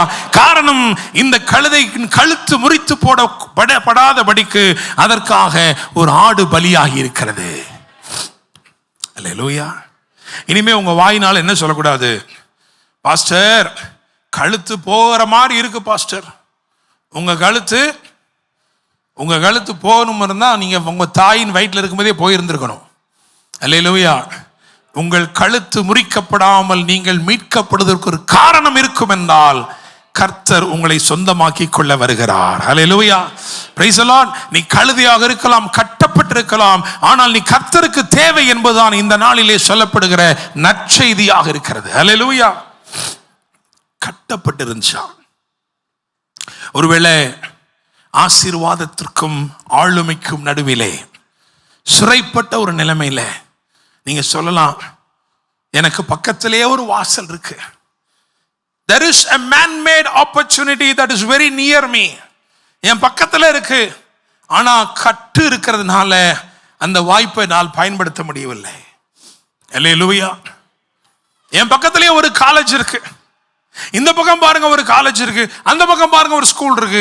ஆனா என்னால படிக்க முடியல. காரணம், நான் பொருளாதாரத்துல கட்டப்பட்டு இருக்கிறேன். நல்ல வேலை வாய்ப்புகள் இருக்கு, கதவு திறந்தே இருக்கிறது, ஆனா என்னால மட்டும் போக முடியல. நான் கட்டப்பட்டு இருக்கிறேன். எத்தனையோ பேர் வெளிநாட்டுக்கு போகிறார்கள், ஆனா எனக்கு மட்டும் போக முடியல. நான் கட்டப்பட்டிருக்கிறேன். எல்லாரும் கார்ல ஏறி போறான், ஆனா நான் மட்டும் எப்படி இருக்கிறேன்? கட்டப்பட்டு இருக்கிறேன். கர்த்தர் உனக்கு நேராக இந்த வார்த்தைகளை அனுப்புகிறார். நீ மறந்து விடக்கூடாது. நீ முறிக்கப்படாதபடிக்கு, நீ மீட்கப்படும்படி உனக்காக ரத்தம் சிந்தின ஒரு ஆட்டுக்குட்டி இருக்கிறார். ஹல்லேலூயா, பிரைஸ் தி லார்ட். அதனாலதான் தலைப்பு கொடுத்தோம், கழுத குட்டியும் ஆட்டுக்குட்டியும். உன்னையும் என்னை மீட்பதற்காக தம்மையே பிராயச்சித்தமாய் பரிகார பலியாய் ஒப்பு கொடுத்த இயேசு அவரே. அல்லேலூயா. ஆபிரகாமின் ஆசீர்வாதங்கள் எப்படி நமக்குள் வருகிறது? கிறிஸ்து இயேசு மூலமாய் வருகிறது. அல்லேலூயா. யூத ராஜ சிங்கத்தின் ஆளுமை எப்படி உங்களுக்கும் எனக்கு வருகிறது தெரியுமா? இயேசு என்னும் ஒருவராலே ஜீவனை அடைந்து ஆளுவார்கள் என்பது அதிக நிச்சயமாமே. அல்லேலூயா, பிரைஸ் தி லார்ட். பக்கத்தில் பார்த்து சொல்லுங்க, அவர் உங்களை பார்த்துட்டாரு. நீங்க கட்டப்பட்டு இருக்கவே முடியாது. அல்லேலூயா. இன்றைக்கு அவர் உங்களுக்காக தம்முடைய வார்த்தையை அனுப்புகிறார். அவர் வசனத்தை அனுப்பி கட்டவிழ்க்கிறவர். அல்லேலூயா, பிரைஸ் தி லார்ட், ஆமென். அது அடைப்பட்டு இருந்தது உண்மைதான். Sometimes you are caught in the crossroads with confusions. எந்த பக்கம் போறது, இங்கிட்டா அங்கிட்டா, என்ன பண்றது தெரியலையே. கவலைப்படாதே. உண்மையில் கண்ணோக்கமா இருக்கிறவர் உனக்காக தம்முடைய வார்த்தையை அனுப்புகிறார். உன்னை சரியா நடத்த அறிந்திருக்கிறவர் உனக்காக தம்முடைய வார்த்தைகளை அனுப்புகிறார். அல்லேலூயா, ஆமென். கழுதையை பொறுத்த வரைக்கும் எப்படி சொல்லலாம் தெரியுமா?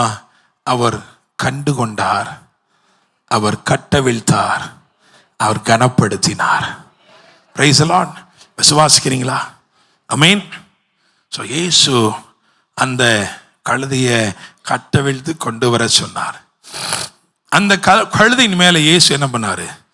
அது மேலே வஸ்திரங்கள்லாம் போட்டாங்களாம். அதுக்கு ஒரு அலங்காரம் கொடுத்தாங்க, அழகுபடுத்திட்டாங்க. கழுதையாக தான் இருந்துச்சு, என்ன பண்ணிட்டாங்க? அழகுபடுத்தி அதில் அவர் உட்கார்ந்து என்ன பண்ணுறாரு? நேர பிரயாணிக்கிறார். அல்லேலூயா.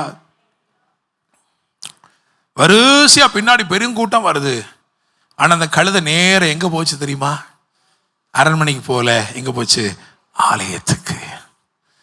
அல்லேலூயா. இயேசு கழுதையான நம்ம மேலே ஏறுவார்னு சொன்னார்.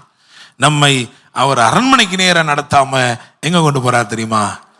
ஆலயத்துக்கு நேராக. அவருடைய பிரசன்னம். ஹல்லேலூயா, பிரைஸ் தி லார்ட், ஆமென். நல்லா கவனிங்க. நம்முடைய வாழ்க்கையில் அதிகாரத்தையும் ஆசீர்வாதத்தையும் ஆளுமையும் தருவது அரண்மனைகள் அல்ல, அவருடைய பிரசன்னம் நிறைந்த ஆலயம். ஹல்லேலூயா, பிரைஸ் தி லார்ட். விசுவாசிக்கிறீங்களா? இந்த காலை வேளையில உங்களை கட்டவிழ்க்க அவர் தம்முடைய வார்த்தைகளை அனுப்பி இருக்கிறார். பிரைஸ் தி லார்ட், ஹல்லேலூயா.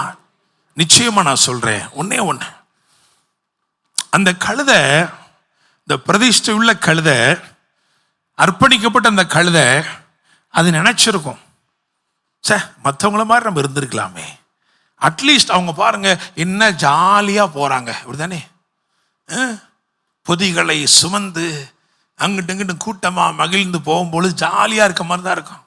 பாரு என்ன மாதிரி போறான், அங்க பாரு இங்கிட்டும் வெயிட்டு அங்கிட்டும் வெயிட்டு போறானே நல்லா. ஆனா இந்த கழுதைக்கு தெரியாது, நீ பிரதிஷ்டை உள்ள கழுதை, நீ சுமக்க போகிற ஒரு நன்மை எப்படிப்பட்டவர் தெரியுமா? சர்வலோகத்தின் பாவத்தையும் சுமந்து தீர்ப்பவர். அல்லேலூயா. வேற எந்த கழுதையும் ஒன்ன மாதிரி ஒரு பாரத்தை சுமக்க முடியாது. காரணம், நீ பாரம் சுமக்கக்கூடிய ஒருவரை நீ பாசமாய் சுமந்து போகிறாய். அல்லேலூயா, அல்லேலூயா. விசுவாசிக்கிறீங்களா? சார் அப்படியே எழுந்துருங்க, கண்களை மூடி நம்ம ஜெபம் பண்ணலாம். Price the Lord. அவருடைய நுகம் மெதுவா இருக்கிறது, லெகுவா இருக்கிறது, மென்மையா இருக்கிறது. அவர் ஒன்றையும் நிர்பந்திக்கிற தேவன் அல்ல. ஹல்லேலூயா. இந்த நாளில் சொல்லுவோம், ஆண்டவரே, நான் பிறக்கும் போதே நான் மடிந்து போகாமல் மேன்மை அடையும்படி என்னை மீட்டு கொண்டதற்காக நன்றி அப்பா. உலகத்தின் தோற்றம் அதற்கு முன்னே எனக்காய் அடிக்கப்பட்ட ஆடாக இருக்கிறீரப்பா. நீர் எனக்காய் அடிக்கப்பட்டபடினால் நான் முறித்து போடப்படவில்லை, நான் மகிமையடைந்து நிற்கிறேனப்பா. ஹல்லேலூயா. Thank you Holy Spirit. நன்றி ராஜாவே, நன்றி அப்பா. அவருடைய அன்பை நினைத்து இந்த நாள்ல அவர் என்னை கட்டவிழ்க்கிறார் என்கிறத விசுவாசிங்க. அவருடைய வார்த்தை உங்களை கட்டவிழ்க்க போதுமானது. His word is more than enough to set you free, to set you at liberty. Thank you Lord. Hallelujah. நன்றி இயேசுவே.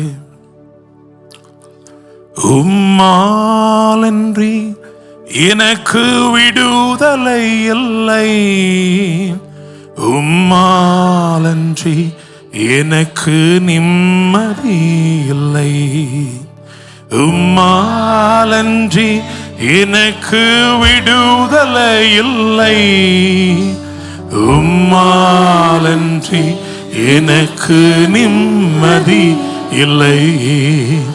நீரே வழி, நீரே சத்தியம், நீரே ஜீவன் இயேசையா. எனக்கு நீரே வழி, நீரே சத்தியம், நீரே என் ஜீவன் இயேசையா. நான் நம்பும் மனிதர் கைவிடலாம், ஆனால் நீர் ஒரு போதும் கைவிட மாட்டீர். நான் நம்பும் மனிதர் கைவிடலாம்,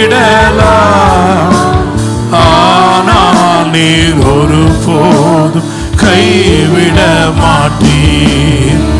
நீரே வழி, நீரே சத்தியம், நீரே என் ஜீவன் இயேசையா. இயேசையா. நீரே வழி, நீரே சத்தியம், நீரே என் ஜீவன் இயேசையா. கொஞ்சம் யோசிச்சு பாருங்க. இயேசு அந்த கழுதின் மேல் ஏறி போனார். ஆலயத்துக்கு போன போது அவர் பிரமாணத்தை கேட்டு வாங்கல. காரணம், அவர் நியாயப்பிரமாணத்தின் நிறைவாயிருந்தபடினால. அங்கிருந்த ஒருவருக்கும் தெரிந்திராத வேறு ஒன்றை, ஒரு புதிதான ஒன்றை அவர் பிறப்பிக்கிறவராயிருந்தார். அதனாலதான் சகரியா 9:17 வாசிச்சோம். அவருடைய காருண்யம் எத்தனை பெரியது, அவருடைய சௌந்தரியம் எத்தனை பெரியது. தானியம் வாலிபரையும் புது திராட்சரசம் கன்னிகைகளையும் வளர்க்கும். ஒரு ஜெனரேஷனை, ஒரு சந்ததிய வளர்க்கக்கூடிய தானியம், வளர்க்கக்கூடிய அந்த போஜன பலியாக இயேசு தம் சரீரத்தை ஒப்பு கொடுத்தார். ஒரு சந்ததியை வளர்க்கக்கூடிய பான பலியாக இயேசு நமக்காக இரத்தம் சிந்தினார். அந்த புது திராட்சை ரசமும் அந்த புதிய போஜனமும் அவருடைய சரீரமும் இரத்தமுமாயிருக்கிறது. அதுதான் நம்மை வளர்க்கிறது. காருண்யம் என்றால் கிருபை. தாவீது சொல்கிறான், உம்முடைய காருண்யம் என்னை பெரியவனாக்கும். அவருடைய சௌந்தரியம் எது தெரியுமா? அவருடைய பரிசுத்தம், அவருடைய நீதி, அவருடைய நேசம், இதெல்லாம் நம்மை வளர்க்கிறது. ஹல்லேலூயா. கழுதையில வந்தவர் ஆலயத்திலிருந்து புறப்பட்டு அரண்மனைக்கு வருவார் நினைச்சாங்க. அவர் போகல. காரணம், அவர் ராஜாவாக வேண்டும் என்று வரவில்லை, அவர் ராஜாவாகவே பிறந்தவர். இன்ஃபேக்ட் இந்த இடம் வரைக்கும் திரளான ஜனங்கள் அவருக்கு பின் சென்றார்கள். ஆனா அவர் ஆலயத்தில் இருந்தவாறு அரண்மனைக்கு போகாம திரும்பின உடனே அவர் பித்து பிடித்தவர் என்று சொன்னார்கள். அவர் மதிமயங்கி இருக்கிறார் என்று சொன்னார்கள். இவர்தான் இஸ்ரவேலை மீட்டு ரட்சிக்க போகிற ராஜா என்று நினைத்தோம், ஆனா இப்படி போயிட்டாரேன்னு சொன்னாங்க. உண்மையா சொல்ல போனா அந்த கழுதையில அவர் ஏறி உட்காரும் பொழுது அவர் அவருக்காக உட்காரல, அவருக்குள்ள உங்களை என்னையும் உட்கார வச்சிருந்தாரு. அந்த கழுதை ஆலயத்துக்கு போன போது உங்களை என்னையும் சுமந்துகிட்டே போனாரு. அவருக்கு தெரியும், சிலுவையின் மார்க்கமாக மட்டும்தான் உங்களையும் என்னையும் அவர் உயிர்ப்பிக்க முடியும். சிலுவின் மார்க்கமாக மட்டும்தான் உங்களுக்கும் எனக்கும் சிங்காசனத்தை தர முடியும் என்று அவர் சத்தியத்தை அறிந்திருந்தபடினால் அவர் சிலுவைக்கு நேராய் நடந்து உங்களையும் என்னையும் சிங்காசனத்திலே அமர்த்தி இருக்கிறார். அவர் இந்த பூமிக்கு அவர் தாம் ராஜாவாகும்படி வரவில்லை, உங்களையும் என்னையும் ராஜாக்கள் ஆக்கும்படி வந்திருக்கிறார். ஹல்லேலூயா. விசுவாசிப்போமா? ஆண்டவரே, புது தானியம், புது திராட்சை ரசம், எங்களுக்காய் பிற்கப்பட்ட சரீரமும் சிந்தப்பட்ட இரத்தமும் அப்பமும் திராட்சை ரசமுமாக புதிய உடன்படிக்கையின் இரத்தமாக ஒரு சந்ததியை வளர்க்கிறது. ஒரு சந்ததி கர்த்தரை சேவிக்கும், தலைமுறை தலைமுறைக்கும் அது கர்த்தருடைய சந்ததி எனப்படும் என்று சொல்லப்பட்டிருக்கிறதே. அந்த கர்த்தருடைய சந்ததியை வளர்க்கிறவர் நீர்தானே. என்னை புசிக்கிறவன் எவனும் எனக்குள்ளே பிழைக்கிறான், அவன் என்னில் நிலைத்திருக்கிறான், நானும் அவனில் நிலைத்திருக்கிறேன். Thank you Lord. Hallelujah. என்மை பரே நல்லாயனே, எனக்கொன்றும் குறை இல்லப்பா. என்மை கரங்களை உயர்த்தி, ஓ நல்லா, எனக்கொன்றும் குறை இல்லப்பா. பசுமையான படுக்க வைப்பவரே, அமைதியான தண்ணீரண்டை அழைத்து செல்பவரே, பசுமையான புல்வெளியில் படுக்க வைப்பவரே, அமைதியான தண்ணீரண்டை அழைத்து செல்பவரே. ஓ என் மேய்ப்பரே நல்லாயனே, எனக்கொன்றும் குறையில் பா. ஓ என் மேய்ப்பரே நல்லாயனே, எனக்கொன்றும் குறையில்லப்பா.